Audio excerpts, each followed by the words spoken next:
வீட்டை விட்டு வெளியில் இல்லை, வசனத்தை விட்டு வெளியில் இல்லை, சத்தியத்தை விட்டு வெளியில் இல்லை. இங்கே என்ன சொல்ல வருகிறார் என்று சொன்னால், ஜனங்களுக்குள்ளே போய் ஆண்டவர் அதைத்தான் தம்முடைய சீசர்களை பார்த்து சொல்லுகிறார். நீங்கள் போங்கள், புறப்பட்டு போங்கள். அப்படி புறப்பட்டு போய் போகிற இடத்திலே அல்ல வாழ்கிற இடத்திலே கொழுத்த கன்றுகளைப் போல வளருவீர்கள்.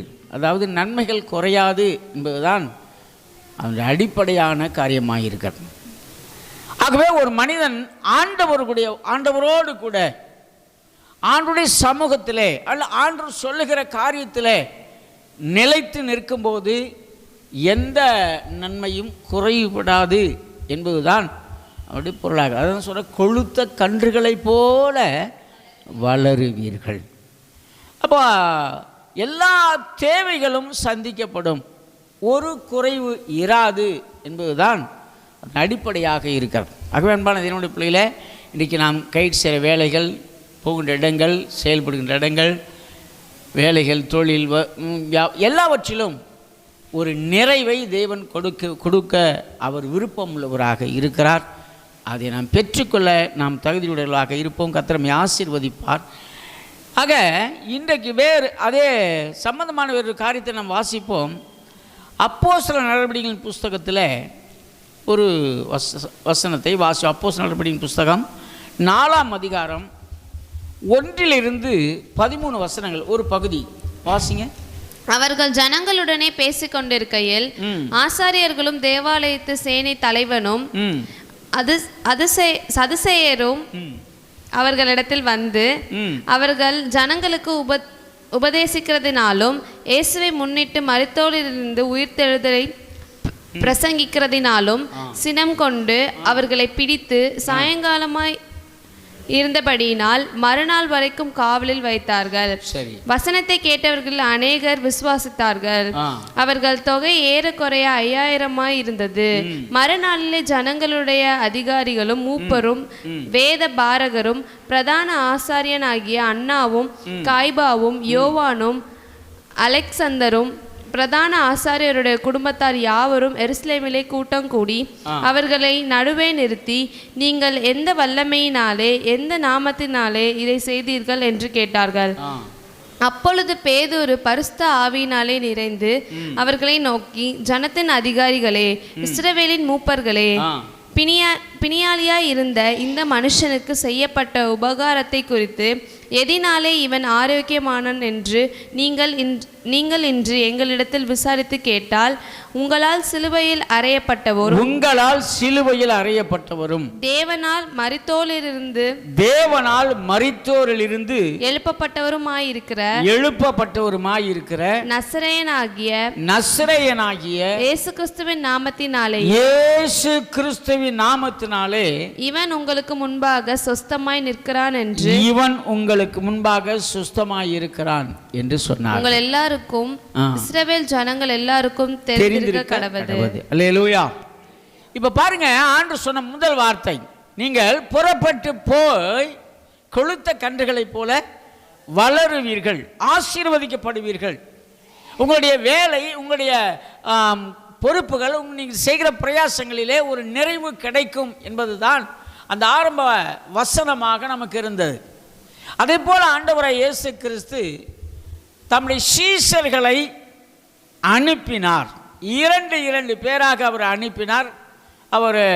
அவர்களோடு கூட இருக்கும்போது பிறகு இந்த சம்பவம், ஆண்டவராகிய இயேசு கிறிஸ்து உயிர்த்தெழுந்து பரலோகத்துக்கு எடுத்துக்கொள்ளப்பட்ட பிறகு சீஷர்கள் இந்த ஊழியத்திற்காக கடந்து போகிறார்கள். புறப்பட்டு போங்கள் என்று ஆண்டவர் சொன்னார். நீங்கள் வெளியே போய் கொழுத்த கன்றுகளைப் போல வளருவீர்கள் என்று நாம் ஆரம்ப வசனத்தில் வாசித்தபடி நாம் புறப்பட்டு போவோம் என்று சொன்னார். தேவன் தம்முடைய வார்த்தை நிமித்தமாக, தேவன் தம்முடைய கட்டளை நிமித்தமாக நாம் புறப்பட்டு போகும்போது ஒரு நிறைவு இருக்கும் என்பதைத்தான் இந்த சம்பவம் காட்டுகிறது. கர்த்தருக்கு ஸ்தோத்திரம். அவர்கள் புறப்பட்டு போகிறார்கள். போய் தேவனுடைய வசனத்தை பிரசங்கிக்கிறார்கள். ஆமாம் தானே, அங்கே தான் சொல்லப்பட்டிருக்கு, வசனத்தை அவர்கள் நேசித்தார்களாம், பிரசங்கித்தார்கள். இது மற்றவர்களுக்கு, அதாவது அங்கே இருந்த யூதர்களுக்கும் எரிச்சல் மூட்டினதான். ஆமென். அல்லேலூயா. இந்த வசனத்தை வாசிமா. எத்தனாவது வசனம்? 12வது வசனம் வாசிங்க. அவராலே அன்றி வேறொருவராலும் ரட்சிப்பு இல்லை. நாம் ரட்சிக்கப்படும்படிக்கு வானத்தின் கீழெங்கும் மனுஷருக்குள்ளே அவருடைய நாமமே அல்லாமல் வேறொரு நாமம் கட்டளையிடப்படவும் இல்லை என்றான். பேதுருவும் யோவானும் பேசுகிற தைரியத்தை அவர்கள் கண்டு அவர்கள் படிப்பறியாதவர்கள் என்றும் பேதமை உள்ளவர்கள் என்றும் அறிந்தபடியினால் ஆச்சரியப்பட்டு அவர்கள் இயேசுவுடனே கூட இருந்தவர்கள் என்றும் அறிந்து கொண்டார்கள். அல்லேலூயா. சரி, இப்ப பாருங்க, அவர்கள் வசனத்தை போதித்தார்கள், வசனத்தை பிரசங்கித்தார்கள். அவர்களை நடுவே நிறுத்தி 7வது வசனத்தை வாசித்தீங்கன்னா, நீங்கள் எந்த வல்லமையினாலே இதை செய்தீர்கள் என்று அவர்களை குறித்து கேட்டார்கள். 4வது வசனம் வாசிக்கும் போது, வசனத்தை கேட்கிறவர்களில் அநேகர் விசுவாசித்தார்கள், அவர்கள் தொகை ஏறக்குறைய 5000 பேராய் இருந்தது. இவர்கள் என்னத்தெல்லாம் இயேசுவை குறித்து பிரசங்கித்தார்கள். இயேசுவை முன்னிட்டு மரித்தோர்ந்து எழுப்புதலை குறித்து பிரசங்கித்ததுனால அவங்களுக்கெல்லாம் சினம் வந்தது. அதாவது சினம் கொண்டு என்று எழுதப்பட்டிருக்கு. அப்படின்னா வசனத்தை பிரசங்கிக்கும் போது இன்றைக்கு அநேகருக்கு கோபம் வருது. கர்த்தருக்கு ஸ்தோத்திரம். ஆமாம், அதனால தான் இன்றைக்கு ஊழியங்களை மிக நிறையா அதிகமான இடங்களை தடை செய்யப்பட்டிருக்கிறதால் ஊழியங்களில் செய்ய முடியாத சூழ்நிலை இருக்கிறதுக்கு காரணம், இவர்கள் பேசுகிற வசனம் மற்றவர்களுக்கு கோபத்தை வர வைக்கிறது. சினம் கொண்டு வசனத்தை சொன்னால் கோபம் வருது. ஏன்னா வசனத்தில் ஜீவன் இருக்கிறது. ஆமென். அல்லேலூயா. இதனால தான் இன்றைக்கி வசனத்தை பேசுகிறதையே பிசாசு விரும்புகிறது கிடையாது. வசனத்தை கேட்கிறதையே பிசாசு விரும்புகிறது கிடையாது. அப்படியே கேட்டாலும் அதை என்ன செய்யறதில்லை, உள்ளே வைத்து கொள்ளுகிறதை அவன் அனுமதிக்கிறது கிடையாது. ஆண்டு அழகான ஒரு ஓமையை சொன்னார். விதைக்கிறவன் ஒருவன் விதைக்க புறப்பட்டான். சில விதை வழியோரங்களிலே வழியருகே விழுந்தது, சில விதை முள்ளுலடங்களிலே விழுந்தது, சில விதை கற்பாறையிலே விழுந்தது, சில விதை நல்ல நிலத்தில் விழுந்தது என்று ஒரு ஓமையை சொன்னார். அப்போ வழியருகே போடப்பட்ட விதையை பறவைகள் வந்து பொறுக்கி போட்டது என்று அந்த வார்த்தை முடிக்கிறார். அன்பானவர்களே, அப்போ வழியருகே என்பது எது அப்படின்னா உலகத்தோடு ஒத்து வாழ்கிற ஒரு வாழ்க்கை. அப்படிப்பட்ட ஒரு மனுஷனுக்குள்ளே போடப்படுகிற விதையை என்ன செய்தான் பிசாசு, அதாவது பறவைகள் வந்து அதை பொறுக்கி விடுகிறார். பிசாசு அந்த விதையை எடுத்துறான், அந்த வசனத்தை எடுத்து விடுகிறார். கேட்பதற்கு அனுமதிப்பதில்லை. சப்போஸ் கேட்டாலும் கூட அந்த வசனம் உள்ளே நிலைத்து கிரியை செய்வதற்கு அவன் என்ன செய்தல் அனுமதிப்பில்லை. அப்படி என்ன செஞ்சான், பேரோடு பிடிங்கி எடுத்துகிட்டு போயிடறான். கர்த்தருக்கு ஸ்தோத்திரம். சரி பாருங்கள், வசனம் உள்ளே போகாமல் இருக்கிறதுக்கு என்னென்னலாம் பண்ண முடியுமோ எல்லா காரியத்தையும் இன்றைக்கு பிசாசு செய்து கொண்டு இருக்கிறான். வசனத்தை தடை செய்கிறான். கர்த்தருடைய பிள்ளை, ஆனாலும் கர்த்தர் இன்றைக்கு வல்லமையாய் கிரியை செய்து கொண்டு இருக்கிறார். ஆமென். அல்லேலூயா. ரட்சிப்பு நடக்கத்தான் செய்கிறது, ஊழியங்கள் நடக்கத்தான் செய்கிறது, ஜனங்கள் மனம் திரும்பத்தான் செய்கிறார்கள், ஞானஸ்தானம் எடுக்கத்தான் செய்கிறார்கள்.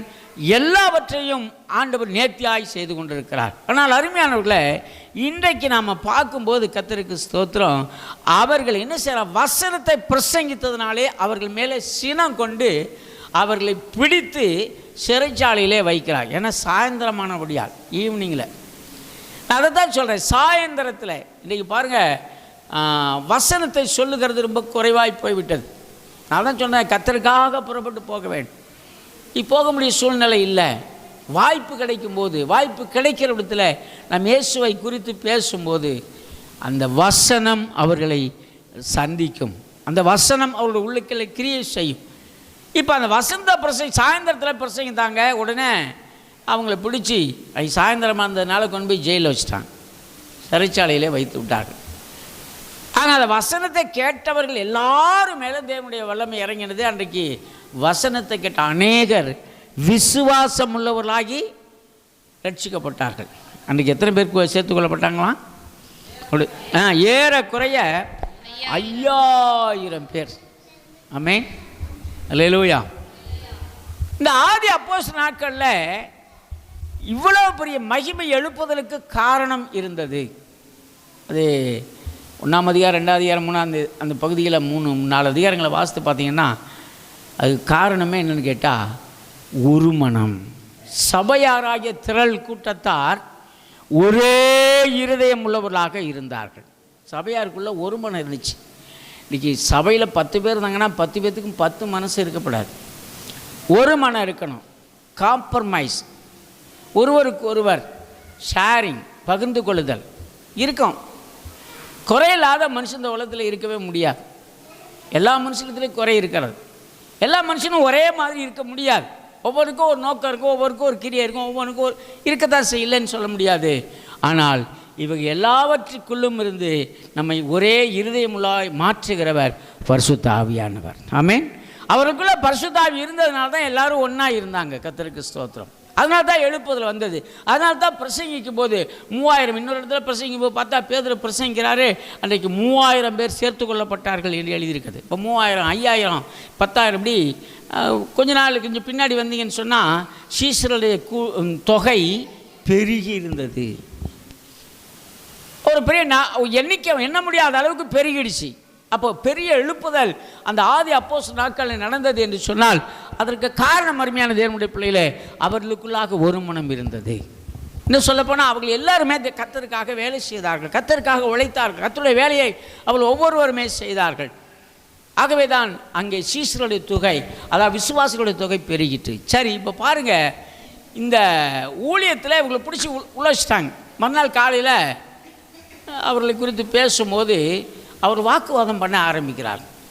அங்கே கூடியிருந்தது யாருன்னு கேட்டாக்கா, சதுசேயர், பரிசேயர், வேதபாரகர், அப்புறம் பிரதான ஆசாரியர். பிரதான ஆசாரியன் இந்த சதுசேயர், பரிசேயர் இவங்கெல்லாம் யாருன்னு கேட்டால் வேதபாரகர். இவங்கெல்லாம் வேதாகமத்தில், அதாவது நியாயப்பிரமாணத்திலே தேறினவர்கள், நியாயப்பிரமாணத்தை கற்றுக்கொண்டவர்கள், லெஜெண்டுன்னு சொல்லுவாங்க. பைபிள் ஸ்காலர்னு சொல்லுவாங்க, ஆங்கிலத்தில் ஸ்காலர். தேர்னவங்க அந்த பைபிளில் அந்த ஸ்தோத்திரம் அங்கே சொல்லப்படுகிற பிரமாணத்தில் அவர்கள் தேறினவர்களாக இருந்தார்கள். அவங்களுக்கு எல்லாம் தெரியும். பிரதான ஆசாரியன் அதை விட அவர் பவர்ஃபுல் மேன். பிரதான ஆசாரியனாக்க யூதன் அவன் தான் சீஃப், அவன் தான் முதல், அவன் தான் பெரிய ஆள். அப்போ அங்கே யூதர்களை பிரதான ஆசாரியன் இருந்தார், சதுசேயர் இருந்தார், பரிசேயர் இருந்தார். இவர்கள் மத்தியில் இவங்க சீஷர்கள் அங்கே நிற்கிறார்கள். இப்போ கேட்டாங்க, நீ எந்த அதிகாரத்தினால இவைகளை பேசுகிறீர்கள், எந்த அதிகாரத்தினால இதெல்லாம் செய்கிறீங்க? அப்போ அவங்க சொன்னாங்க, கர்த்தருக்கு ஸ்தோத்திரம், அதான் 12 வசனத்தில் எழுதியிருக்கு. மறுபடியும் வாசம் அதை. அவராலே அன்றி வேறொருவராலும் ரட்சிப்பில்லை. நாம் ரட்சிக்கப்படும்படிக்கு வானத்தின் கீழெங்கும் மனுஷர்களுக்குள்ளே அவருடைய நாமமே அல்லாமல் வேறொரு நாமம் கட்டளையிடப்படவும் இல்லை என்றான்.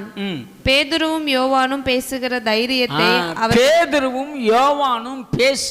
தைரியத்தை அவர்கள் கண்டு அவர்கள் படிப்பறிவு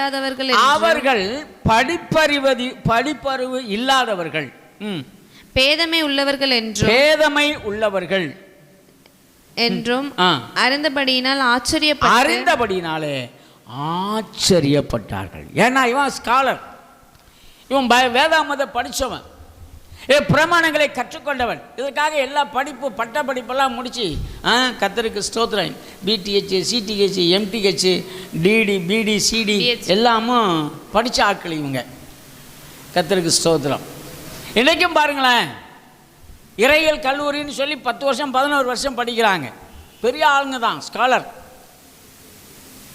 வேதாமத்தை அவர்கள் நன்கு அறிந்திருக்கிறார்கள், ஆனால் ரட்சிப்பை அறிந்து கொள்ளாமல் இருக்கிறார்கள். அன்பான தேவனுடைய பிள்ளைகளே, இன்னைக்கு வேத அறிஞர்கள் என்று சொல்லிக் கொள்ளுகிறவர்கள் இன்னும் ரட்சிப்பின் பொருந்துகளை கடந்து கூடாமல் இருக்கிறார்கள். என்ன ரகசியம் என்று சொன்னால், அவர்களுக்கு அது ஏட்டு சுரக்காயாக சொல்லிக் கொடுக்கப்படுகிறது. ஒரு ஆர்டினரி ஒரு டிகிரி, ஒரு பிஎஸ்சியோ, பிஏஓ, எம்ஏஓ, எம்எஸ்சியோ எப்படி அந்த டிகிரி பட்டப்படிப்பு இருக்கிறதா, அதை போல அவங்க வேதாகமத்தில் பட்டப்படிப்பை படிக்கிறார்கள். அதுதான் உண்மை. ஆகவே அவங்களுடைய ஆழம், அந்த ரட்சிப்பு என்பது அவர்களுக்கு இல்லாமல் இருக்கிறது. ஆனால் அவர்கள் மத்தியில் படிப்பறிவே இல்லாத யாரம்மா, சீமோன், பேதுருவும் யோவானும். அதான் சீமோன் என்ற பேதுரு, அப்புறம் யோவான், 2 பேர் அண்ணன் தம்பி, நமக்கு தெரியும். இந்த 2 பேரும் படிப்பறிவு இல்லாதவர்களாக இருந்தார்கள். மீன் பிடிச்சிருந்தாங்க. கர்த்தருக்கு ஸ்தோத்திரம். இவங்க தான் பேசுகிறாங்க. எப்படி பேசுகிறாங்கன்னா வசனத்தை எடுத்து பேசுகிறார். நீங்கள் இயேசு கிறிஸ்துவை கொலை செய்தீர்கள், அப்படிதானே ஆசிமா?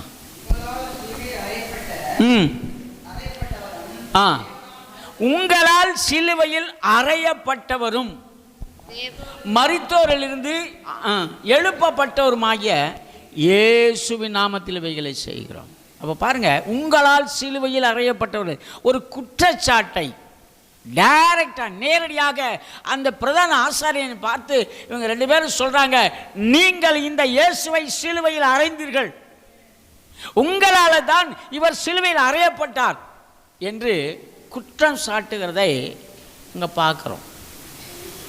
ஆனால் அடுத்தது சொல்றாரு, கர்த்தராகிய தேவனாலே அவர்கள் உயிரோடு எழுப்பப்பட்டார் என்று சொல்லுகிறதை நம்ம பார்க்குறோம். அப்போ அந்த சுச்சுவேஷன், இந்த சூழ்நிலையை பார்க்கும்போது கர்த்தருக்கு ஸ்தோத்திரம், இவர்கள் இந்த பேசுகிற தைரியத்தை இவங்க பார்த்தாங்க. என்னடா அது, படிப்பே இல்லாதவன், பிரமாணம்னா என்னன்னு தெரியாது, மோசைன்னா யாருன்னு தெரியாது, வசனம்னா என்னன்னு தெரியாது, இவன் இந்த அளவு பேசுகிறானே அப்படின்னு சொல்லி அந்த தைரியத்தாம் அவர்கள் பேசுகிற தைரியத்தை கண்டு என்று அங்கே எழுதப்பட்டிருக்கிறது. அப்படியான அருமையானவர்களே, இந்த சீஷர்கள் தைரியமாய் பேசினார்கள். ஆமென். ஆமாம், தைரியமாக வசனத்தை பேசினார்கள். இயேசு கிறிஸ்துவை குறித்து சாட்சியை சொன்னார்கள். இன்னும் 1ஆம் 2ஆம் அதிகாரத்தை நீங்கள் வாசித்தீங்கன்னா அதில் சொல்லுவார், பேதுரு சொல்லுவார், நீங்கள் இயேசுவை கொலை செய்தீர்கள், அந்த இயேசுவை தேவன் மீண்டும் உயிரோடு எழுப்பினார், இதற்கு நாங்கள் எல்லாரும் சாட்சிகள் என்று சொல்லுவார். ஏன்னா அப்போ பாருங்கள், இயேசு கிறிஸ்து இருக்கும் போதும் சரி, இயேசு கிறிஸ்து மரித்து பரலோகத்துக்கு உயிர்த்தெழுந்து பரலோகத்துக்கு எடுத்துக்கொள்ளப்பட்ட பிறகும் சரி, அங்கே இருந்த சூழ்நிலை சீஷர்களுக்கு சாதகமாக இல்லை. ரொம்ப பயந்து கொண்டு தான் இருந்தார். நீங்கள் வாசித்து பாருங்கள், கர்த்தருக்கு ஸ்தோத்திரம். யோவான் எழுதின சுவிசேஷம் 13ஆம் அதிகாரம் 36ஆம் வசனம் 37ஆம் வசனம் வாசிங்க. ஆமாம், யோவான். சீமோன் பேதுரு அவரை நோக்கி, ஆண்டவரே, நீர் எங்கே போகிறீர் என்றான். இயேசு அவனுக்கு பிரதியுத்தரமாக, நான் போகிற இடத்துக்கு இப்பொழுது நீ என் பின்னே கூட நான் போகிற இடத்துக்கு நீ இப்ப என் முன்னாடி என்ன செய்ய முடியாது, வரக்கூடாது, பிற்பாடு என் பின்னே வருவாய் என்றார். பேதுரு அவரை நோக்கி, ஆண்டவரே, நான் இப்பொழுது உமக்கு பின்னே ஏன் வரக்கூடாது, உமக்காக என் ஜீவனையும் கொடுப்பேன் என்றான். உமக்காக என் ஜீவனையும் கொடுப்பேன் என்றான். நான் ஏன் உங்க கூட வரக்கூடாது, அதெல்லாம் முடியாது, உமக்காக என் ஜீவனை நான் கொடுப்பேன் என்று பேதுரு சொன்னார். அல்லேலூயா. அப்ப பாருங்க, அதே பேதுரு தான் கர்த்தருக்கு ஸ்தோத்திரம். அது மட்டும் இல்லாமல் அடுத்த வசனம், இன்னொரு வசனத்தை நீங்க வாசிங்க. மார்க் எழுதின சுவிசேஷம், கர்த்தருக்கு ஸ்தோத்திரம். ஆமாம், சாரி, யோவான் 18ஆம் அதிகாரம் 15ஆம் வசனத்தில் வாசிங்க. சீமோன் பேதுருவும் வேறொரு சீஷனும் இயேசுவுக்கு பின் சென்றார்கள். அந்த சீஷன் பிரதான ஆசாரியனுக்கு அறிமுகமானவனாய் இருந்ததினால் இயேசுவுடனே கூட பிரதான ஆசாரியனுடைய அரமனைக்குள் பிரவேசித்தான். பேதுரு வாசல் அருகே வெளியே நின்றான். அப்பொழுது பிரதான ஆசாரியனுக்கு அறிமுகமானவனாய் இருந்த மற்ற சீஷன் வெளியே வந்து வாசல் காக்கிறவர்களுடனே பேசி பேதுருவை உள்ளே அழைத்து கொண்டு போனான். அப்பொழுது வாசல் காக்கிற வேலைக்காரி பேதுருவை நோக்கி, நீயும் அந்த மனுஷனுடைய சீஷரில் ஒருவன் தானே என்றாள். அவன், நான் அல்ல என்றான். குளிர்காலமானபடியினாலே 25ஆம் வசனம் வாசிங்க. சீமோன் பேதுரு நின்று குளிர் காய்ந்து கொண்டிருந்தான். அப்பொழுது சிலர் அவனை நோக்கி, நீயும் அவனுடைய சீஷரில் ஒருவன் அல்லவா என்றார்கள். அவனுடைய சீஷர்களில் ஒருவன் தானே என்று கேட்டான். அவன், நான் அல்ல என்று மறுதலித்தான். எனக்கு அன்பானவர்களே, 13ஆம் அதிகாரம் 36 அந்த வசனத்தில் அவர் சொல்றாரு, உமக்காக என் ஜீவனையும் நான் கொடுப்பேன், உயிரை கூட உனக்காக கொடுப்பேன் ஆண்டவரே, ஆனால் நான் மூட்டு போக மாட்டேன், உங்கள் பின்னாடி தான் நான் வருவேன் என்று சொல்லி பேதுரு சொன்னார். அதே பேதுரு இங்கே என்ன செய்கிறாரு, அந்த மனுஷன் எனக்கு தெரியாது. வேறொரு சுவிசேஷத்தில் இன்னும் கொஞ்சம் தெளிவாக எழுதிருக்கு, சபிக்கவும் சத்தியம் பண்ணவும் தொடங்கினான் என்று எழுதப்பட்டிருக்கு. அந்த மனுஷனை நான் அறியேன், அது யாருன்னு எனக்கு தெரியாது, இந்த இயேசுவை எனக்கு தெரியாது என்று சொல்லி சத்தியம் பண்ணினான். எனக்கு அன்பானவர்களே, அது மட்டுமல்ல, மார்க் எழுதின சுவிசேஷத்தில் 14ஆம் அதிகாரம் 48ஆம் வசனத்தை வாசிங்க. மார்க் 14:48. நோக்கி கல்லனை பிடிக்க புறப்படுகிறது போல நீங்கள் பட்டயங்களையும் தடிகளையும் எடுத்துக்கொண்டு என்னை பிடிக்க வந்தீர்கள். நான் தினந்தோறும் உங்கள் நடுவிலே தேவாலயத்தில் உபதேசம் பண்ணி கொண்டிருந்தேன். அப்பொழுது நீங்கள் என்னை பிடிக்கவில்லையே. ஆனாலும் தேவ வாக்கியங்கள் நிறைவேற வேண்டியதாய், ஆனாலும் தேவனுடைய வார்த்தைகள், வாக்குத்தத்தம், தேவனுடைய வாக்கியம் நிறைவேற வேண்டியதாக இருக்கிறது என்றார். அப்பொழுது எல்லாரும் அவரை விட்டு ஓடி போனார்கள். எல்லாரும் அவரை விட்டு ஓடி போனார். இப்ப பாருங்க, இயேசு கிறிஸ்துவை பிடிக்க வந்தபோது சீசர்கள்லாம் கூட இருந்தாங்க. ஒரு குறிப்பிட்ட இடத்துல மற்றவங்களை உட்கார வச்சுட்டு 3 வேதத்தில் மட்டும் தனியாக அழைச்சிட்டு போய் அவங்க ஒரு இடத்துல உட்கார வச்சுட்டு ஆண்டு போய் தனியாக ஜெபிக்கிறார். வேதத்தில் அந்த வியர்வை ரத்தமாக வழிகிற அளவுக்கு வியாகுலப்பட்டு ஜெபம் பண்ணினார் என்பதாக நாம் அங்கே வாசிக்கிறோம். இப்போ அவரை அரெஸ்ட் பண்ணுறதுக்காக யூதர்கள் அந்த மிலிட்ரி வந்த உடனே என்ன செய்யாங்களாம், வேதம் சொல்லுது, எல்லாரும் அவரை விட்டு ஓடி போனார்கள். ஜீவனை கொடுப்பேன்னு சொன்னவரும் சரி, நான் உம்மோடு போக மாட்டேன்னு சொன்னவரும் சரி, நான் உம்மோடு தான் இருப்பேன்னு சொன்னவரும் சரி, இப்போ என்ன செஞ்சிட்டாங்க, அவரை விட்டுட்டு ஓடி போனார்கள். சரி, இது ஒரு பக்கம் இருக்கட்டுங்க. சிலுவையில் அறையப்பட்டார், மரித்து அடக்கம் பண்ணப்பட்டார். உயிர்த்தெழுந்த பிறகு சீசர்களை பிடிக்க அவர்கள் வகை தேடினார்கள். ஆகவே அவங்க பயந்து கொண்டு போய் ஒரு மேல் வீட்டு அறையில் போய் தங்கி இருந்தார்கள். அப்போ கூட பயம். அப்படியே அருமையானவர்களே, இங்கே சீசர்களை குறித்து ஒட்டுமொத்தமாக நாம் பார்க்கும்போது அவர்கள் பயமுள்ளவர்களாக இருந்தார்கள். யூதர்களுக்கு பயந்திருந்தார்கள். கர்த்தருக்கு ஸ்தோத்திரம். அந்த பயம் அவர்களுக்குள்ளே இருந்தது. ஆனால் இந்த சம்பவத்திலே நாம் பார்க்கும்போது அப்போஸ்தலர் நடவடிக்கைகள் 4ஆம் அதிகாரம் 1ஆம் வசனத்தை வாசிக்கும் போது அவர்கள் பிரசங்கிக்கிறார். அந்த வசனத்தை அவர்கள் கேட்கும் போது என்ன சொல்லலாம், தைரியமாய் பேசினார்கள். வேதம் அங்கே சொல்லுகிறது, இவர்கள் பேசுகிற தைரியத்தை கண்டு அவர்கள் இயேசுவுடனே கூட இருந்தவர்கள் என்றார். அன்பான தேவனுடைய பிள்ளைகளே, ஏற்கனவே பயந்து கொடுத்த சீஷர்கள், இயேசுவை ஏற்கனவே மறுதளித்த சீஷர்கள், ஏற்கனவே சந்தேகப்பட்ட சீஷர்கள் இப்போ என்ன பண்ணுறாங்க, ஸ்டெடியாக நேர்மையாக நேருக்கு நேர் அந்த பிரதான ஆசாரியனை பார்த்து, நீதாயா அந்த இயேசுவை கொலை செஞ்ச, அந்த இயேசுவை என் தேவன் உயிரோடு எழுப்பினார் என்று தைரியமாய் பிரசங்கித்தார்கள். இந்த தைரியம் எங்கிருந்து வந்தது? இப்போ பார்க்குறோம், முதல்ல சீஷர்கள் தைரியம் உள்ளவர்களாக இருந்தார்கள். அல்லேலூயா. ஆண்டவரிடத்திலிருந்து போனவர்கள், அதை தான் நம்ம பின்னாடி வாசிக்கிறோம். அந்த 13ஆம் வசனத்தில் வாசிக்கும்போது 13ஆம் வசனத்தை மறுபடியும் வாசிங்க. அதை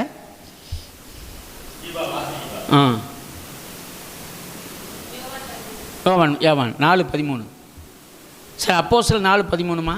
பேதுருவும் யோவானும் பேசுகிற தைரியத்தை அவர்கள் கண்டு அவர்கள் படிப்பறியாதவர்கள் என்றும் பேதமை உள்ளவர்கள் என்றும் அறிந்தபடியினால் ஆச்சரியப்பட்டு அவர்கள் இயேசுவுடனே கூட இருந்தவர்கள் என்று கண்டு கொண்டார்கள். ஒரு அலையில சொல்லுவோமே, அருமையானவர்களே, இவர்கள் படிப்பறியாதவர்கள், ஆமாம், பேதமை உள்ளவர்கள், ஆமாதான். ஆனால் எப்படியா அவ்வளோ தைரியமாக பேசுகிறாங்க அப்படின்னு சொல்லி அவங்க யோசித்து ஒரு கண்டுகொள்கிறார்கள், இவர்கள் இயேசுவோடு இருந்தவர்கள். அல்லேலூயா. அன்பான தேவனுடைய பிள்ளைகள், நம்ம வாழ்க்கையில் ஒரு எந்த பலம் நம்மகிட்ட இல்லாமல் இருக்கலாம், எந்த தகுதி வேணால் நம்மகிட்ட இல்லாமல் இருக்கலாம். கர்த்தருக்கு ஸ்தோத்திரம். நல்ல லெஜெண்டாக இல்லாமல் இருக்கலாம், பட்டதாரியாக இல்லாமல் இருக்கலாம், அப்படி எந்த ஒரு மேன்மை நமக்குள்ளே இல்லாமல் இருக்கலாம். ஆனால் நான் இயேசுவோடு இருந்தால் போதும், நமக்குள்ளே மிகப்பெரிய தைரியம் இருக்கும். Praise the lord. அல்லேலூயா. அன்பான தேவனுடைய பிள்ளைகளை, இப்போ அவர் என்னத்தால் இயேசுவோடு இருந்தவர்கள் என்பதை கண்டுபிடித்தார்கள். அதுதான் நாம் அங்கே வாசிக்கிறோம். கர்த்தருக்கு ஸ்தோத்திரம். ஜீவனையும் கொடுப்பேன்னு சொன்னவர் அரஸ்ட் பண்ணவரை விட்டுட்டு ஓடி போயிட்டார். படிப்பறிவில்லாதவர்களாக இருந்தார்கள், ஆனால் அவர்களுக்குள்ள தைரியம் இருந்தது. இது இயேசுவோடு இருந்த தைரியம். 3.5 வருஷம் இயேசுவோடு இருந்தாங்க. இன்றைக்கி நம்ம இயேசுவோடு இருந்தால் போதும், நமக்குள்ளே என்ன வந்துடும்? அல்லேலூயா. எதுக்குங்க? எதுக்கு தைரியம் வரும்? ரொம்ப பேத்துக்குள்ள தைரியம் இன்றைக்கி இருக்கத்தான் செய்யுது. என்னதுக்கோ தைரியம் வருது. அல்லேலூயா. தேவனுக்கு பிரியமில்லாத காரியங்களை செய்வதற்கு ஒரு தைரியம், அசட்டு தைரியம் வந்துடுது. அல்ல, சண்டை போட தைரியம் வந்துடுது, கோவப்பட தைரியம் வந்துடுது. ஆனால் இங்கே சொல்லப்பட்டிருக்கிறது, அவர்கள் தைரியமாக வேத வசனத்தை பிரசங்கித்தார்கள். இன்னைக்கு வசனத்தை சொல்ல நம்மகிட்ட தைரியம் இல்லை. யோசிக்கிறோம், அன்றோட வசனத்தை சொல்ல யோசிக்கிறோம். அவங்க கோச்சிட்டாங்கன்னா என்ன செய்வேன், தப்பாக நினச்சிட்டா என்ன செய்வேன்? நான் சொல்கிறேன், அவங்க என்ன நினச்சாலும் நமக்கு பரவாயில்லை, இயேசு நல்லவர்னு அவங்கள்ட்ட சொல்லிடு. தைரியமாய் பிரசங்கித்தார்கள். இப்போ நம்பர் 1, இயேசுவோடு ஒரு மனுஷன் இருந்தால் அவன் தைரியம் உள்ளவனாக இருப்பான். தைரியமாய் பிரசங்கித்தார்கள். 2வதாக நீங்கள் வாசிங்க, கர்த்தருக்கு ஸ்தோத்திரம், லூக்கா எழுதின சுவிசேஷம் 5ஆம் அதிகாரம் 3ஆம் வசனம். அப்பொழுது அந்த படவுகளில் ஒன்றில் ஏறினார். அது சீமோனுடையதாய் இருந்தது. அதை கரையிலிருந்து சற்றே தள்ளும்படி அவனை கேட்டுக்கொண்டு அந்த படவில் உட்கார்ந்து ஜனங்களுக்கு போதகம் பண்ணினார். அவர் போதகம் பண்ணி முடிந்த பின்பு சீமோனை நோக்கி, ஆழத்திலே தள்ளி கொண்டு போய் மீன் பிடிக்கும்படி உங்கள் வலையை போடுங்கள். அதற்கு சீமோன் நிறைய சொல்றாரு, அது நமக்கு தெரிஞ்ச வசனம் தான். ஆனால் நான் இங்கே என்ன சொல்கிறேன்னா, அவர்கள் கனசரேத்து கடலிலே மீன் பிடித்து கொண்டிருக்கிற ஒரு மீனவர்கள். they are not educated person. அவர்கள் படிப்பு அறிவு இல்லாதவர்கள், படிக்காத ஆட்கள். படிப்புனா தெரியாது, பட்டம்னா தெரியாது, ஒன்றுமே தெரியாது. அவர்களுக்கு தெரிஞ்சதெல்லாம் மீன் பிடிக்கிற தொழில். மீன் பிடிச்சிட்டு வருவான், நல்லா சமைச்சு சாப்பிட்டு விற்று அதை வச்சு தொழில் பண்ணிக்கிட்டு இருக்கிற அப்படிப்பட்ட ஒரு கூட்டம். அன்பான தேவனுடைய பிள்ளைகளை, அவர்கள் படிப்பறிவு இல்லாதவர்களாக இருந்தார்கள். இந்த படிப்புங்கிற நான் ஏற்கனவே சொன்னபடி எந்த படிப்பு அவங்கள்ட்ட இல்லை அப்படின்னா, உலக பிரகாரமான படிப்பு அவங்கள்ட்ட இல்லை. கர்த்தருக்கு ஸ்தோத்திரம். நீ நல்லா விளங்கிக்கணும், நீங்கள் படிக்கிற படிப்பு உங்களுக்கு அறிவை தரும். சில பாருங்கள், நம்ம பிள்ளைகளை நம்ம நிறைய படிக்க வைக்க நினைக்கிற சந்தோஷம், நிறைய பட்டம் படிக்க வைக்க நினைக்கிற சந்தோஷம், ஆனால் அது அறிவை கொடுக்கும், அறிவில் அது வளர்க்கும். அந்தந்த எந்த சம்பந்தப்பட்ட படிப்பை அவர்கள் படிக்கிறார்களோ அந்த படிப்பிலே அவர்கள் நல்ல அறிவை பெற்றுக்கொள்வார்கள். ஆனால் ஞானத்தை கொடுப்பது வேதம். அல்லேலூயா. அறிவுக்கு ஞானத்துக்கு நிறைய வித்தியாசம் இருக்கிறது. ஞானம் என்பது தெய்வீக காரியங்களை விளங்கி கொள்ளுகிற விஷயம். இது வேணும்னு நம்ம என்ன செய்யணும்? காலையில் எழுந்து பிள்ளைகளை படியுங்கள் என்று சொல்லுகிறது நல்லதுதான். அதுக்கு முன்னாடி வேதத்தை படி என்று நாம் பழக்க வேண்டும். வசனத்தை அவன் அறிந்திருக்க வேண்டும். அதுதான் ஞானத்தை கொண்டு வரும். கர்த்தர் நாமத்துக்கு ஸ்தோத்திரம். நிறைய படிக்கட்டும், பிள்ளைங்க நிறைய படிக்கணும், அதுதான் சந்தோஷம். ஆனால் அதே நேரத்தில் அவர்கள் தேவனோடு இருக்கிறார்களா, இயேசுவோடு இருக்கிறார்களா, இயேசுவுக்கு அடுத்த காரியங்களிலே அவர்கள் கவனத்தை செலுத்துகிறார்களா, வேதாகமத்தை அவர் வாசிக்கிறார்களா, ஜெபம் பண்ணுகிறார்களா என்பதையும் நாம் கவனிக்க வேண்டும். எத்தனை பிள்ளைகளுக்கு நாம் தனி ஜெபம் பண்ண கற்றுக் கொடுத்துருக்குறோம்? எத்தனை பிள்ளைங்க நம்ம வீட்டில் தனி ஜெபம் பண்ணுறாங்க? யோசித்து பாரு. காலையில் எழுந்த உடனே ஜெபிக்கணும், அந்த உணர்வு எத்தனை பிள்ளைகளிடத்திலே நாம் கற்றுக் கொடுத்துருக்குறோம்? மற்ற காரியங்களை கற்றுக் கொடுக்குறோம், நல்லது தான். ஆனால் காலையில் எழுந்து நீ ஜெபி, காலையில் எழுந்தவனை ஜெபம் பண்ணுன்னு சொல்லி எத்தனை பிள்ளை நம்ம பழக்க வச்சுருக்கோம்? நம்ம யோசிக்குவோம். நமக்கு அந்த பழக்கம் இருக்க வேண்டும் முதலாவது. ஆமாம், ஒரு பரிசுத்தர் பிடிச்சுட நீ ஜெபிக்கணும்னு எழுந்திருக்கணும்னு. காலையில் எழும்பி வேறு எந்த வேலையும் செய்யவிடா, ஜெபம். இன்றைக்கு அருமையானது என்னுடைய பிள்ளைகளை இடினத்தில் ஒரு சின்ன பழக்கம் இருக்கிறது. நான் காலையில் எழுந்து ஆண்டவரிடத்தில் பேசாமல் யாரிடத்திலும் பேசுவது இல்லை. அல்லேலூயா. யார்ட்டையும் பேச மாட்டேன். தேவனிடத்தில் கொஞ்ச நேரமாக அமர்ந்தது ஆண்டவரோடு கூட பேசுகிற ஒரு பழக்கத்தை கர்த்தரனுக்கு கொடுத்திருக்கிறார். அதற்காக தேவனுக்கு ஸ்தோத்திரம். இந்த கண்பானவுல அப்போ காலையில் எழுந்த உடனே தேவ சமூகத்திலே காத்திருந்து ஜெபிக்க, நாம் தனித்து ஜெபிக்க பழகி கொள்ள வேண்டும். குடும்ப ஜெபம் பண்ணுறது நல்லது தான், குழுவா ஜெபிக்கிற நல்லது தான், சபையா ஜெபிக்கிற நல்லது தான். ஆனால் தனித்து நாம் தேவ சமூகத்தில் ஜெபிக்கிறவர்களாக இருக்க வேண்டும். அது நம்ம இப்போலேருந்தே சின்ன பிள்ளையிலேருந்தே ப்ராக்டிஸ் பண்ணி கொடுக்கணும், பிள்ளைகளுக்கு கற்றுக் கொடுக்கணும். ஜெபம் பண்ண தெரியும். 2 வார்த்தை சொல்லு, 2 வார்த்தை சொல்லு, 4 ஸ்தோத்திரம் போடு, அவ்வளோதான் என்று நாம் பிள்ளைகளை அதற்காக பழக்கி வைக்க வேண்டும். அது மாத்திரமல்ல, வேதத்தை ஆராய நாம் பழக்கி வைக்க வேண்டும். கர்த்தருக்கு ஸ்தோத்திரம். இந்த ஜெபமும் வேத வாசிப்பும் 2 பேரலாக நம்மகிட்ட எப்படின்னு தண்டவாளம் போல், எத்தனை கிலோமீட்டர் தண்டவாளத்தில் போனீங்கன்னாலும் அந்த குறுக்கு மாறாது, அதே ஒரே அளவு தான் இருக்கும். கர்த்தருக்கு ஸ்தோத்திரம். பழைய தண்டவாளம் மீட்ரு கேஜ் 3 அடி, இப்போ ப்ராட் கேஜ் அதை விட பெருசு. நீங்கள் எந்த இடத்துல போய் அளந்து பார்த்தீங்கன்னாலும் ஒரே அளவு தான் இருக்கும். அதே போல் எந்த நாளிலும் நமக்கு அந்த 2 ஒன்றாவே பேரலாக போயிட்டு ஜெபமும் வேத வாசிப்பும் பேரலாக நம்ம போயிட்டே இருந்தாக்க நம்முடைய வாழ்க்கை ஆசீர்வாதமாக நான் போய் சேர வேண்டிய இடத்துல சரியாக செய்யலாம். கர்த்தருக்கு ஸ்தோத்திரம். எங்கேயாவது தண்டவாளம் ஒரு இடத்துல நீங்கிச்சுன்னா அந்த ட்ரெயின் என்ன செய்யாது, போக வேண்டிய இடத்துக்கு போகாது, இடையில கவுத்துக்கும். உடனே சொல்லுவாங்க தண்டவாளம் இந்த ட்ரெயின் எழுந்துருச்சு, கவுந்துருச்சு. ஏன்னா தண்டவாளம் சரி, ஒரு தண்டவாளம் நெளிச்சிட்டு போச்சு. ஆக இந்த ஜெபமும் வேத வாசிப்பும் 2 கண்களை போல என்று கூட நாம் வைத்துக் கொள்ளலாம். அப்போ அதை நாம் கற்றுக் கொடுக்க வேண்டும், பிள்ளைகளுக்கு நாமும் கற்றுக்கொள்ள வேண்டும். பிரியமான தேவனுடைய பிள்ளைகளை, இதுதான் ஆண்டவரோடு கூட இருக்கிற ஒரு அனுபவம். படிப்பில் தான் சந்தோஷம், ஆனால் இந்த காரியத்திலே அவர்கள் உறுதியாக இருந்தார். ஜெபத்திலும் வேத வாசிப்பிலும் அவர் கொஞ்சம் படிப்பில்லாதவர்களாக இருந்து வசனத்தை பேசலான்னா இப்போ வசனம் தெரிஞ்சிருக்கான் தானே. எங்கே அந்த வசனத்தை கற்றுக்கொண்டார் பேதுரு, எங்கே அந்த வசனத்தை யோவான் கற்றுக்கொண்டார் என்று சொன்னால் வேதாகமத்தை படித்தல்ல, பிரமாணத்தை படித்தல்ல, இயேசுவோடு இருந்து கற்றுக்கொண்டார். இயேசுவோடு இருந்தால் போதும், நீங்கள் கற்றுக்கொள்ளலாம். அல்லேலூயா. அவர் சொல்கிறார், நான் உனக்கு போதித்து நீ நடக்க வேண்டிய வழியை காட்டுவேன், உன் மேல் என் கண்ணை வைத்து ஆலோசனை சொல்லு. நம்ம போதிக்கிற தேவன், நம்ம நடக்க வேண்டிய வழிகளை நமக்கு காட்டுகிறவர் அவர்.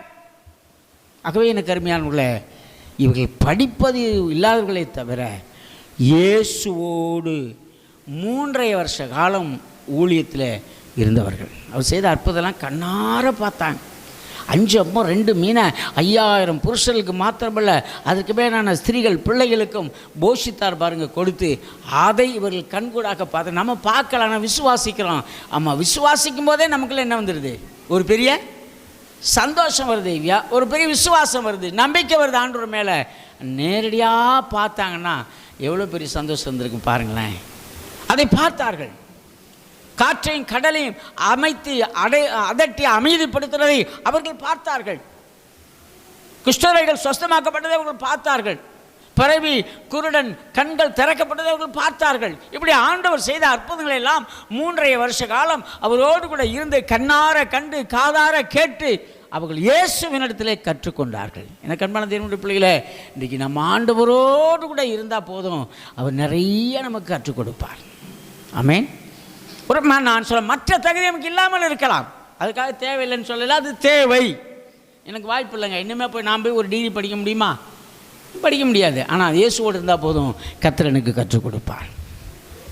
இன்றைக்கு அருமையானவர்களே, நாம் இயேசுவோடு இருந்து கற்றுக்கொள்கிறவர்களாக இருக்க வேண்டும். 3வதாக நீங்கள் வாசிங்க, அங்கே எழுதப்பட்டிருக்கிறது அப்போஸ்தலர் 4:1 அந்த வாசிக்கும் போது பேதமை உள்ளவர்களும் என்று எழுதப்பட்டிருக்கு.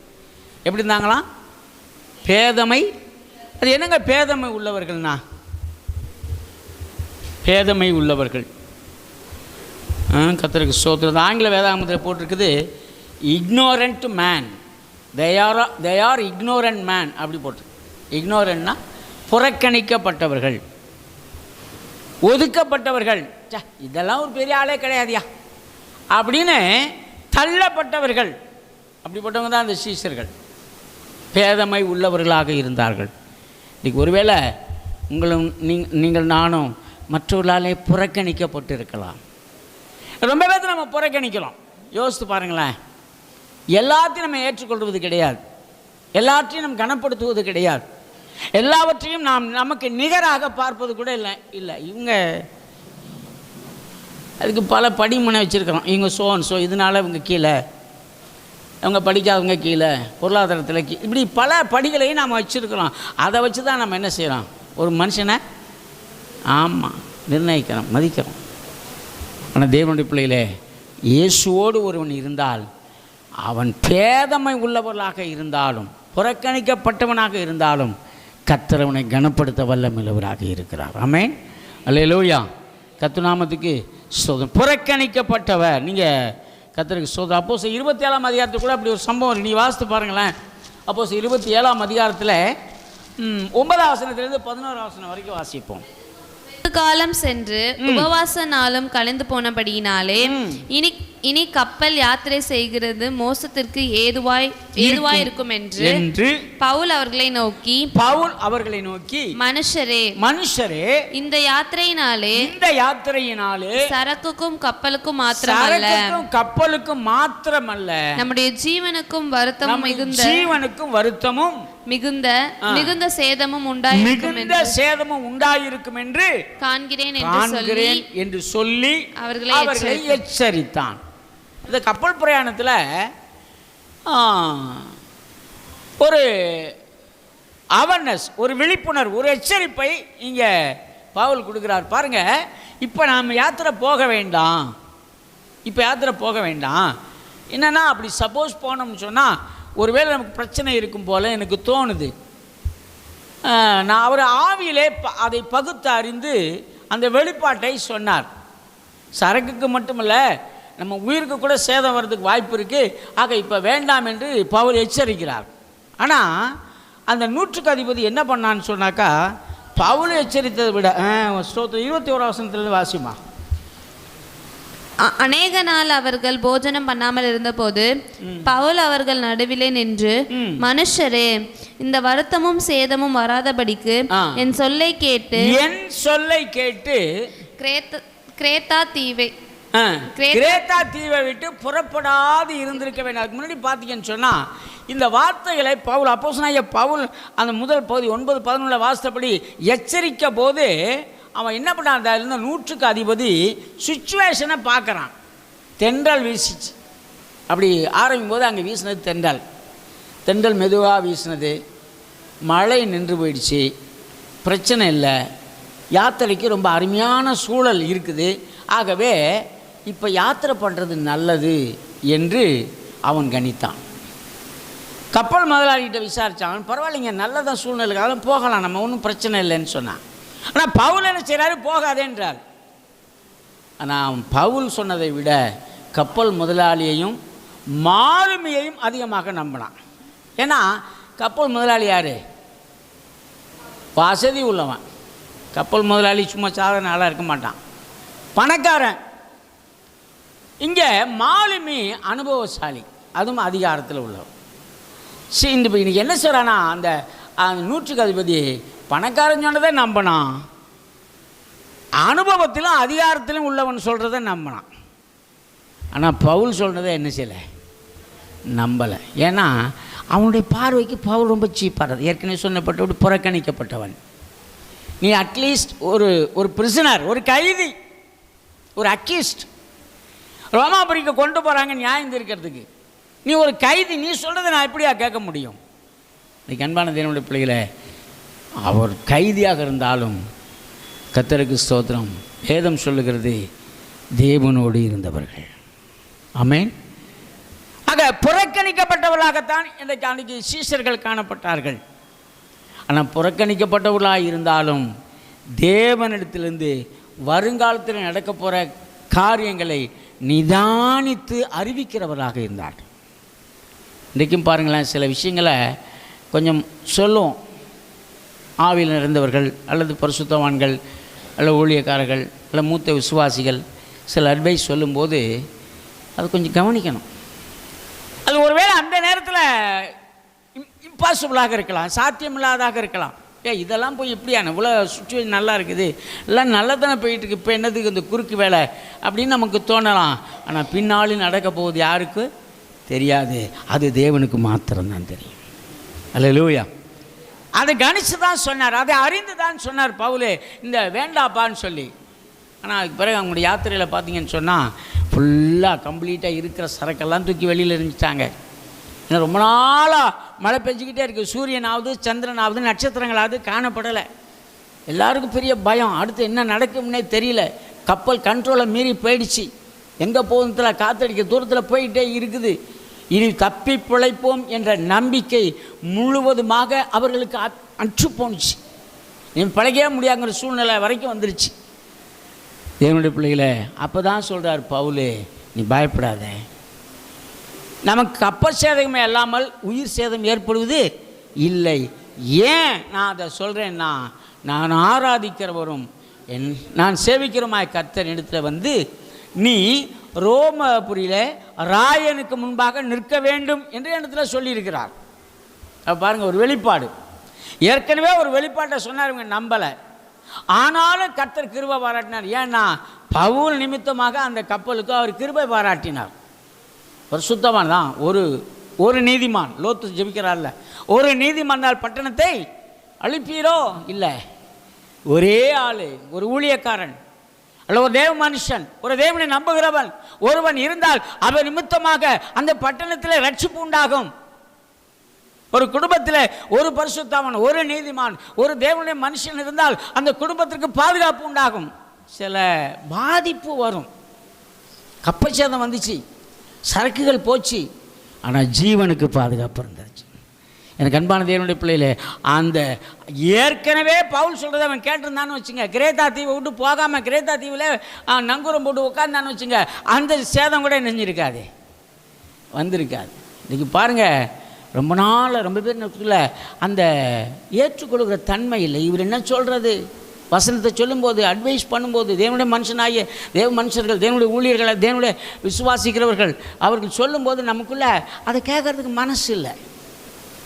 நம்ம என்ன செய்யறோம், அவங்க சீப்பாக நினைக்கிறான், ஒன்றுமே தெரியாதுங்க, அவருக்கு என்னங்க தெரிய போகுது. அவன் உண்மையிலே கப்பலை பற்றி ஒன்றுமே பவுலுக்கு தெரியாது. பேதுருக்கு தெரிஞ்சிருக்கும், கடலை பற்றி பேதுருக்கு தெரிஞ்சிருக்கும், யோவானுக்கு தெரிஞ்சிருக்கும், ஆனால் பவுலுக்கு தெரியாது. ஏன்னா பவுல் ரொம்ப லெஜண்ட், அவர் பெரிய ஆள்.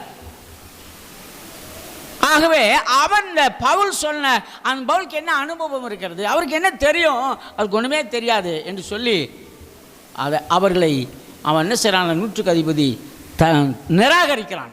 அதனால தான் ஆரம்பத்தில் சொன்ன இக்னோரண்ட் மேன், நிராகரிக்கப்படுகிற மனுஷர்கள் சொல்வது கேட்கறது இல்லை. அப்படி கேட்டிருந்தா இந்த சேதமும் வந்திருக்காது. ஆனாலும் பரவாயில்ல, கர்த்தருக்கு ஸ்தோத்திரம், ஏதோ கிடைச்ச வரைக்கும் சந்தோஷம், ஜீவன் தப்பிச்சுனா அப்படின்னு சொல்லி அந்த அதிகாரத்தை 41ஆம் வசனத்தை நீங்கள் வாசிக்கும்போது வாசிங்க. இப்போ இவ்விதமாக இருபுறமும் கடல் ஆமாம், அப்போஸ்தலர் 27:41மா, இருபுறமும் கடல் மோதிய ஒரு இடத்துல கப்பலை தட்ட வைத்தார்கள். முன்னணியம் ஊன்றி அசையாமல் இருந்தது, பின்னணியம் அலைகளுடைய பலத்தினால் உடைந்து போயிற்று.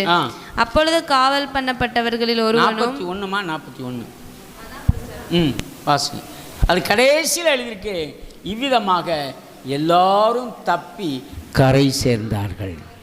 44. சரி, அப்போ பாருங்க, ஒரு அந்த இப்படியே ஜீவன் தப்பி கரை சேர்ந்துட்டாங்க. இதுக்கு அன்பான தேவனுடைய பிள்ளைகளே, ஏன் நான் அதை சொல்ல வந்தேன்னா, அவர்கள் புறக்கணிக்கப்பட்டவர்கள். பவுலை புறக்கணிச்சிட்டாங்க, பவுல் சொன்னதை கேட்கல. இன்றைக்கி நம்மளுடைய வாழ்க்கையில் ஊழியத்திலேயோ அபிஷேகம் பெற்றவர்களையோ ஊழியக்காரனையோ அல்லது அனுபவம் பெற்ற விசுவாசிகளை, கர்த்தருடைய வசனத்தை நம்புகிற, கர்த்தரோடால் ஆவிக்குரிய வாழ்க்கையில் வளர்ந்த விசுவாசிகள் சொல்கிறதையோ நாம் கவனிக்காமல் விட்டுட்டோன்னு சொன்னால் பின்னாக்கள் அந்த விளைவு ரொம்ப மோசமாக இருக்கும். கேட்கணும், கவனிக்கணும், ஏன் சொல்கிறார், எதுக்காக சொல்கிறார், அந்த விளைவு கொஞ்சம் கன்சிடர் பண்ணணும். கர்த்தருக்கு ஸ்தோத்திரம். ஆகவே தொடர்ந்து தேவனுடைய நாமத்தை நாம் மகிமைப்படுத்துவோம். இப்போ பாருங்கள், அவர்கள் புறக்கணிக்கப்பட்டவர்களாக இருந்தார்கள். 4ஆவதாக ஒரு விஷயத்தை சொல்லிடுறேன், நீங்கள் வேகமாக வாசிங்க. கர்த்தருக்கு ஸ்தோத்திரம். அவர்கள் இயேசுவோடு 3.5 வருஷ காலம் இருந்தவர்கள். அது ஒரு பெரிய விஷயம். நீங்கள் வாசிங்க, மார்க்கில் சுவிசேஷம் 3ஆம் அதிகாரம் 14-15 வசனங்களை வாசிப்போம்.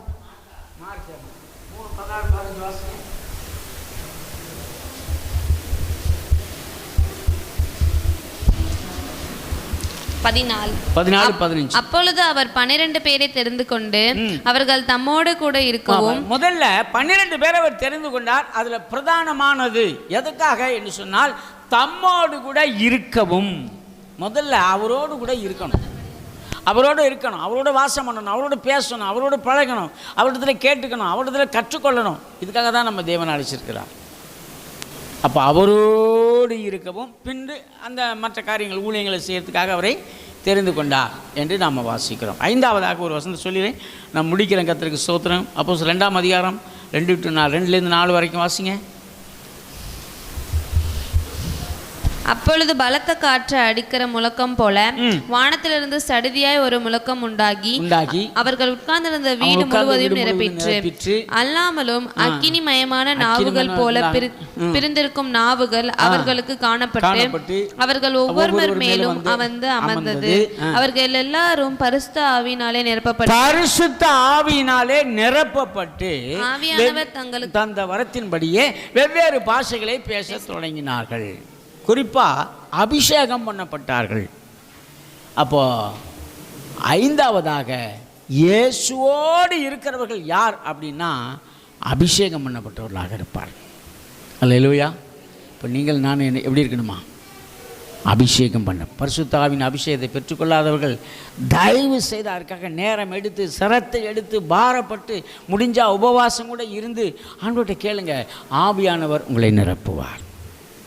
இப்போ இயேசுவோடு இருந்து ஒரு மனுஷன் இந்த அனுபவத்தோடு வெளியில் போனால் கொழுத்த கன்றுகளைப் போல வளருவான். அப்போ முதல்ல நம்ம இயேசுவோடு இருக்க பழகிக்கணும், இயேசுவோட பிள்ளையாக இருக்க பழகிக்கொள்ள வேண்டும். இயேசுவோடு இருந்தால் இந்த அனுபவங்கள் நம்மகிட்ட இருக்கா அப்படின்னு கவனிக்கணும். இயேசுவோடு இருக்கிறேன் என்று சொல்லுகிறவர்கள் இந்த அனுபவங்கள் நமக்குள்ளே இருக்கான்னு கவனிக்கணும். இந்த அனுபவத்தை பெற்றுக்கொள்ளும் போது நம்முடைய தேசத்தில் நம்ம ஆசீர்வாதமாக இருப்போம். அல்லேலூயா. ஜெபம் பண்ணுமா? ஆண்டவர் இந்த வசனத்தின்படியே நம்மை ஆசீர்வதிப்பாரா. இயேசுவோடு கூட இருந்து ஆசீர்வாதத்தை பெற்றுக்கொள்ள கர்த்தர் நமக்கு உதவி செய்வாரா. இவர்கள் இயேசுவோடு இருந்தவர்கள். ஒரு மனுஷன் இயேசுவோடு இருந்தால் எப்படிப்பட்டவனாக இருப்பான்? கர்த்தருக்கு முதல்ல தைரியம் உள்ளவனாய், வசனத்தை தைரியமாய் பேசுகிறவனாய் இருப்பான். 2ஆவதாக தேவனுக்காக எதையும் செய்ய அவன் துணிச்சல் உள்ளவனாக இருப்பான். கர்த்தருக்கு ஸ்தோத்திரம். ஒருபோதும் அவரை விட்டு அவன் பின்வாங்கி போக மாட்டான், தைரியம் உள்ளவனாக இருப்பான். 3ஆவதாக படிப்பறிதலாக இருந்தாலும் சரி தேவனிடத்தில் ஞானத்தை பெற்றுக்கொண்டவனாக இருப்பான். 4ஆவதாக அருமையானவர்களே கர்த்தருக்கு ஸ்தோத்திரம், புறக்கணிக்கப்பட்டவர்களாக இருந்தாலும் சரி எந்த சூழ்நிலையில் வாழ்ந்தாலும் சரி கர்த்தரை விட்டு பிரியாதிருப்பார்கள். கர்த்தருக்கு ஸ்தோத்திரம். 5ஆவதாக அபிஷேகம் பண்ணப்பட்டவர்களாக இருப்பார்கள். இந்த 5 அனுபவங்களையும் கர்த்தர் நமக்கு தந்து நம்ம உயர்த்தும்படி அவனுடைய சமூகத்தில் ஒப்பு கொடுத்து நாம் ஜெபிப்போம். நல்ல பிதாவே, நாளுக்காக நன்றி. இந்த ஜெபவுலைக்காக ஸ்தோத்திரிக்கிறோம். கர்த்தர் இந்த ஜெபவுலைங்களுக்கு அங்கீகரித்து ஆசீர்வதியும். விசேஷமாய் ஆண்டவரே ஸ்தோத்திரம் கேட்ட வார்த்தையின்படி உம்மோடு இருந்து இந்த 5 வித அனுபவங்களை பெற்றுக்கொள்ள கர்த்தர்களுக்கு இறக்க செய். எங்கே பார்த்தாலும் எப்பொழுதும் நாங்கள் உம்மோடு இருக்கிறவர்களாய் காணப்பட, உம்மோடு இருக்கிறவர்களாய் மற்றவர்களை அறிந்து கொள்ள எங்களுக்கு இறக்க செய்ய முடியாது. நாங்கள் ஜெபிக்கிறோம். அற்புதம் இயேசுவின் நாமத்தினால் ஜெபிக்கிறோம் பிதாவே. ஆமென், ஆமென்.